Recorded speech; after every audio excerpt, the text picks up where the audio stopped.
अस्सलाम वालेकुम स्टूडेंट। तो ये एक्सरसाइज 1.1 है जिसका सेक्शन ए हमने कर दिया था और ये जो रिसेंटली नया बुक आया है सिंटेक्स बुक उसका है।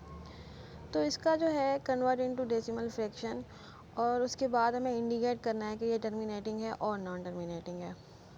तो इन दोनों का मतलब होता है, एक तो हमें इसका आंसर जो है डेसिमल में रखना है और दूसरा कि ये ख़त्म होने वाला है या ना ख़त्म होने वाला है। ठीक है, 5/8 इसका फर्स्ट है, मैं इसका आपको करके दिखा रही हूँ। क्यों करके दिखा रही हूँ? क्योंकि आगे जो है मैं डायरेक्टली रखूँगी।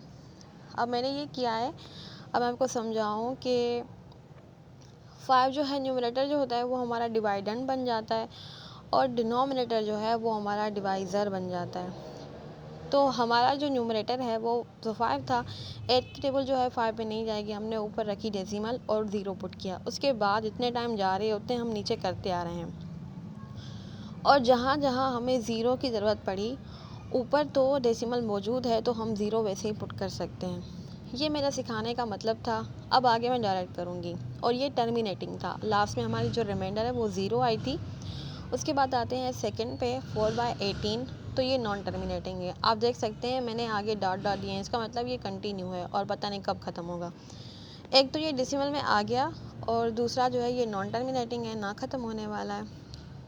तो जो सारे हैं ना सब आगे करेंगे, तो वो मैं इसे डायरेक्टली करूँगी। तो आप चाहें तो कैलकुलेटर से भी कर सकते हैं या फिर जो मैंने तरीका बताया 5/8 का डिवाइड करने का, वैसे भी करके आप प्रूव कर सकते हैं।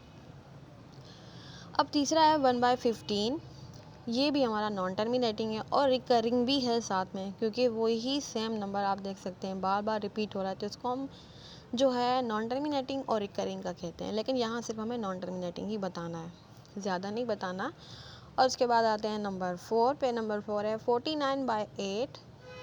अब इसको भी हम डिवाइड करके देखें उस वाले तरीके से, तब आप इसको फाइंड कर सकते हैं। लेकिन ये टर्मिनेटिंग है। क्यों टर्मिनेटिंग है? क्योंकि आप 49/8 को जब आप डिवाइड करेंगे ना, तो इसका रिमाइंडर आपके पास 0 आ जाएगा। जिसका रिमाइंडर 0 नहीं आता वो चलता जाता है, उसकी कोई लिमिट नहीं होती, उसको हम नॉन टर्मिनेटिंग में रखते हैं। अब आते हैं नंबर 5 पे 207/15, जिसका है 13.8। ये भी टर्मिनेटिंग है। और जो है नंबर 6 है हमारा, उसको हम करके देखेंगे, लेकिन मैं यहाँ पे डायरेक्टली कर रही हूँ, आप चाहें तो प्रूव भी कर सकते हैं। 50/76।